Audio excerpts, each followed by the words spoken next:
Everyone. आज हम बात करेंगे एक हमारा ब्रेन से रिलेटेड दिक्कत के बारे में जिसको हम माइग्रेन के नाम से जानते हैं या फिर इसको आम भाषा में आधे सिर का दर्द भी कहा जाता है। काफ़ी पेशेंट्स इस चीज़ से अफ़ेक्ट होते हैं और ये कहीं न कहीं हमारे लाइफ़स्टाइल की वज़ह से काफ़ी हद तक अफ़ेक्टेड रहता है।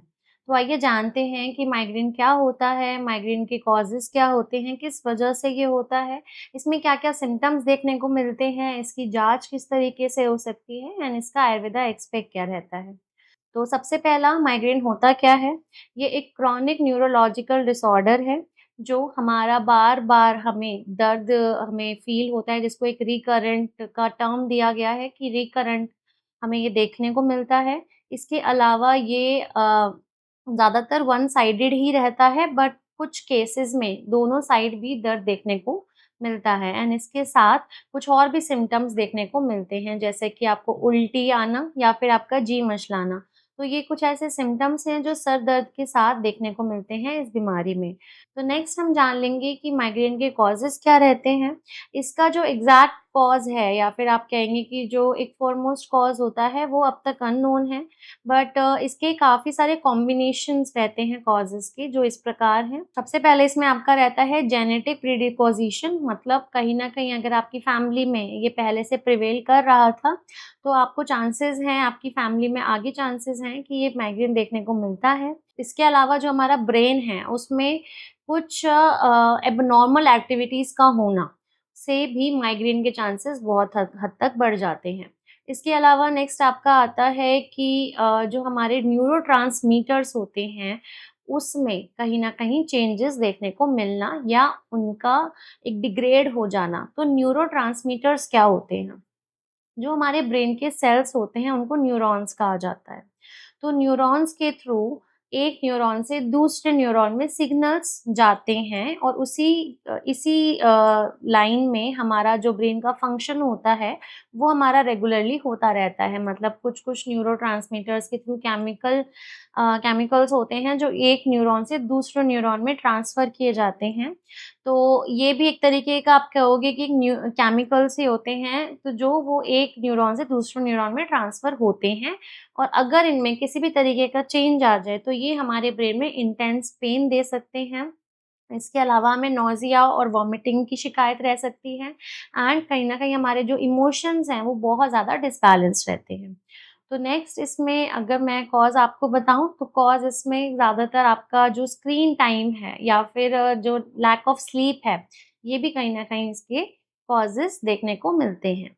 नेक्स्ट अगर मैं थोड़ा-सा एक साइंटिफिक वे में आपसे बात करूँ, तो जो हमारे न्यूरॉन्स होते हैं, उसका जो वर्क है या वो अगर प्रॉपर्ली नहीं हो रहा है, मतलब प्रॉपर्ली जो मैंने आपको ट्रांसफ़र का समझाया था, वो प्रॉपर्ली नहीं हो रहा है, तो उसकी वजह से काफ़ी बारी कॉर्टिकल स्टिमुलेटिंग डिप्रेशन देखने को मिलता है, जो हमारी ट्राइजेमिनल नर्व है, उसको ओवर स्टिमुलेट कर देता है, जिस वजह से हमें ये पेन दिखने को मिलता है। तो जो ट्राइजेमिनल नर्व होती है, वो क्रेनियल नर्व 5th नंबर की होती है, लार्जेस्ट क्रेनियल नर्व होती है, जो सप्लाई करती है हमारे मतलब जो हमारा फेस का मसल्स है, उसको वो सप्लाई करती है। तो अगर वो ओवर स्टिमुलेटेड रहती है, तो वो हमारे फेशियल रीजन में हमें पेन देती है, स्पेशली हमारा जो हेड रीजन है, वहाँ पे हमें पेन देखने को मिलता है। नेक्स्ट हम जान लेंगे कि जो माइग्रेन है, उसकी ट्रिगरिंग फैक्टर्स क्या-क्या रहते हैं। ऐसे कौन से फैक्टर्स हैं हमारे डेली लाइफ के, जो माइग्रेन को बढ़ावा देते हैं। सबसे पहला इसमें आपका आता है ऐज, मतलब जो आपका एडल्टहुड है, जितने भी एडल्ट्स हैं, उसमें ये ज़्यादा देखने को मिलता है as compared to children and old as.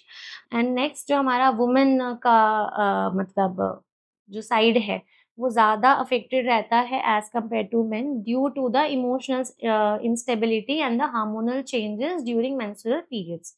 तो ये दोनों चीज़ें ज़्यादा रहती हैं फीमेल्स में एज़ कम्पेयर टू मेल, तो माइग्रेन ज़्यादातर फीमेल्स में देखने को मिलता है।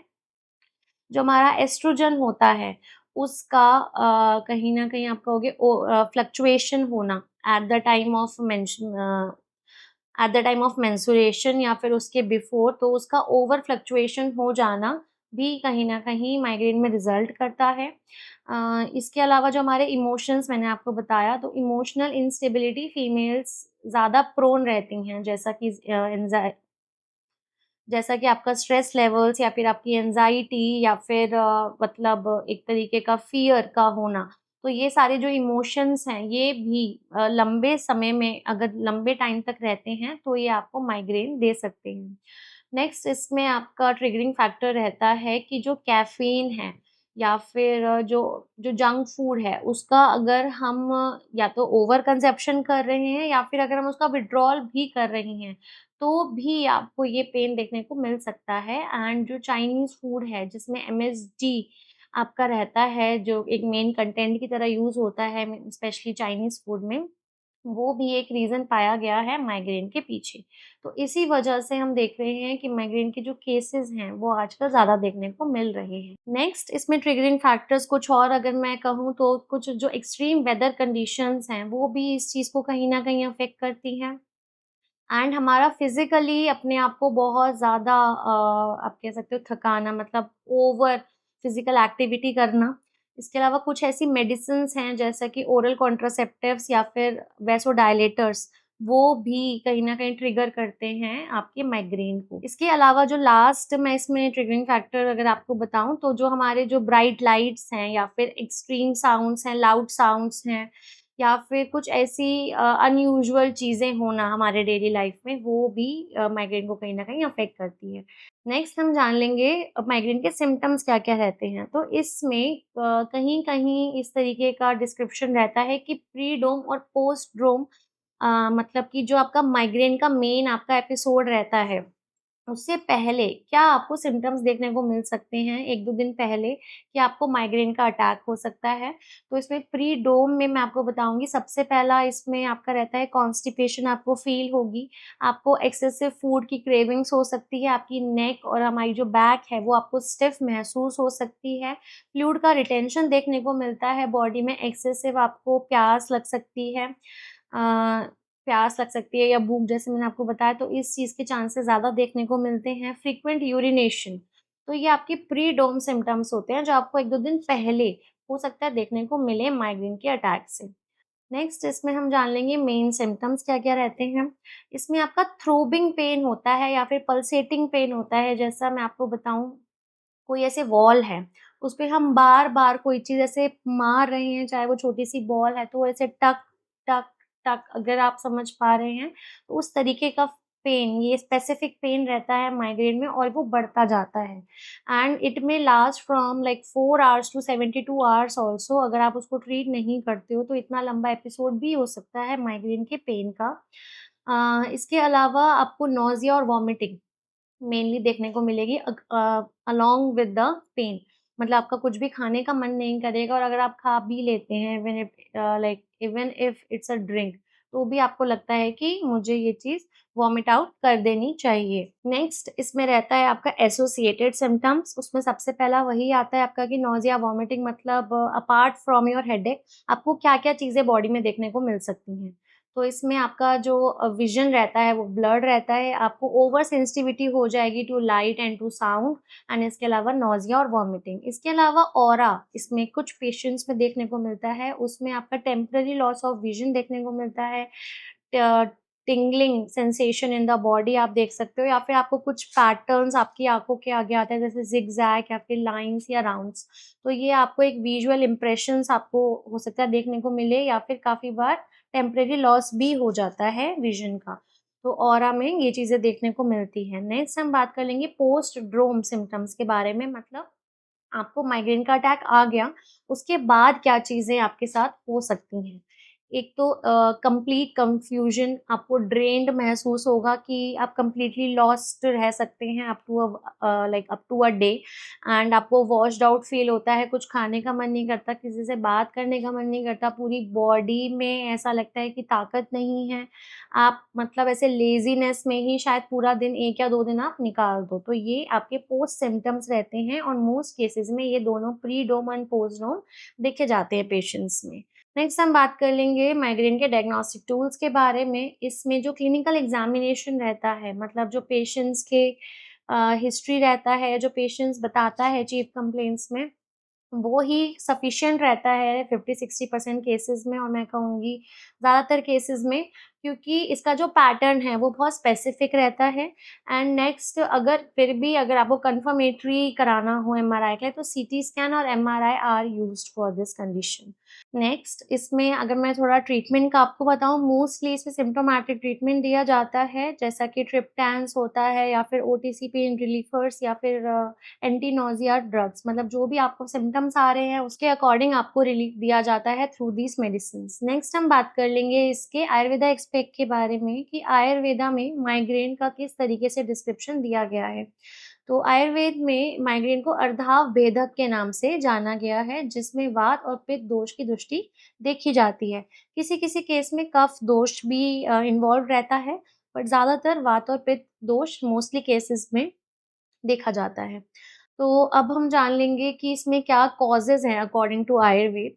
अगर हम एक्सेसिवली एंगर शो करते हैं या एक्सेसिवली अपने इमोशंस का यूज़ करते हैं या ओवर स्टिम्युलेटेड रहते हैं due to the like unusual emotions, तो ये कहीं न कहीं लीड करता है माइग्रेन को। एक्सेसिवली एंगर शो करना मतलब उस कंडीशन में रहना ज़्यादातर, उस अवस्था में रहना। इसके अलावा ड्राई और स्पाइसी फूड का इंटेक ज़्यादा करना या फिर जो रॉन्ग कॉम्बिनेशंस हैं, उनका इंटेक करना। एक्सेसिवली अपना जो रूटीन है उसको ख़राब करना, मतलब अपनी नींद पूरे ढंग से ना लेना टाइम पे, जो फूड है उसका जो पैटर्न है, मतलब अगर हम एक दिन हमारा ब्रेकफ़ास्ट 8 बजे कर रहे हैं, तो नेक्स्ट डे हम 11 बजे कर रहे हैं। तो जो ये डिस्टर्बेंस है हमारे लाइफ़स्टाइल में, ये कहीं न कहीं आयुर्वेद के अकॉर्डिंग माइग्रेन के मेन कॉज़ेज़ में माना जाता है। नेक्स्ट हम बात कर लेंगे कुछ ऐसे आयुर्वेदा फ़ॉर्मुलेशंस की, जो माइग्रेन में काफ़ी हेल्पफुल रहते हैं। इसमें आपका आता है गोदंती भस्म, शंख भस्म, पथ्यादि क्वाथ, ब्राह्मी वटी एंड आपका सूत-शेखर रस। इसमें नेक्स्ट आपका आता है शोधन प्रोसीजर्स। शोधन प्रोसीजर्स में इसमें आपका जो बस्ती कर्म है एंड जो विरेचन कर्म है वो हम कर सकते हैं फॉर वात एंड पित्त दोष। इसके अलावा कुछ ऐसे सिर से रिलेटेड ही हमारी थेरेपीज़ होती हैं जो हम इसमें कर सकते हैं। इसमें सबसे पहले आपका आता है शिरोधारा। शिरोधारा एक तरीके का प्रोसीजर होता है जिसमें एक मेडिकेटेड ऑयल की धारा आपके सिर पे लगाई जाती है and to and fro motion में, जो आपको काफ़ी हद तक रिलीफ़ करती है क्योंकि इससे वात का रिलीफ़ इसमें देखने को मिलता है। इसके अलावा शिरो-पिच्चू, इसमें एक तरीके का रुई का फाफा आपकी हेड पे रखा जाता है फॉर सम मिनट्स। उस वजह से जो वो ऑयल है वो एब्ज़ॉर्ब हो जाता है बाय योर स्कैल्प एंड वो काफ़ी हद तक हेल्प करता है इस कंडीशन में। नेक्स्ट इसमें आता है शिरो-अभ्यंग और शिरो-लेपम। शिरो अभ्यंग में आपका मसाज होता है विद मेडिकेटेड ऑयल्स एंड जो लेप होता है वो कुछ ऐसे जो हर्ब्स होते हैं जो माइग्रेन में हेल्प करते हैं, वात और पित्त दोष का शमन करते हैं, उसका लेप किया जाता है, कुछ देर तक रखा जाता है सिर पे and then it is wash. Next हम बात करेंगे कुछ ऐसे प्राणायाम की जो इसमें काफ़ी हेल्पफुल रहता है। सबसे पहला इसमें जितनी भी आपकी ब्रीदिंग टेक्निक्स हैं, डीप ब्रीदिंग टेक्निक्स हैं या फिर नंबर वाइज़, जैसा कि 4-4-4 का पैटर्न रहता है, 4-8-4 का पैटर्न रहता है ब्रीदिंग में। तो उस तरह से आप जो ब्रीदिंग को अगर प्रैक्टिस करते हैं तो माइग्रेन में काफ़ी हेल्पफुल रहता है। इसके अलावा भ्रामरी और अनुलोम-विलोम, इसमें काफ़ी हद तक देखा गया है कि काफ़ी पेशेंट्स को इससे रिलीफ लगता है अलोंग साइड मेडिसिन्स। नेक्स्ट इसमें शवासन और मेडिटेशन काफ़ी हेल्पफुल रहता है। नेक्स्ट अगर आप माइग्रेन से डायग्नोस्ड हैं तो अपने नियर बाय डॉक्टर से जाके कंसल्ट करिए। अगर आपको हमारा वीडियो पसंद आया तो आप वीडियो को लाइक कर सकते हैं, चैनल को सब्सक्राइब कर सकते हैं और हमें डिफरेंट सोशल मीडिया प्लेटफॉर्म पे फॉलो भी कर सकते हैं।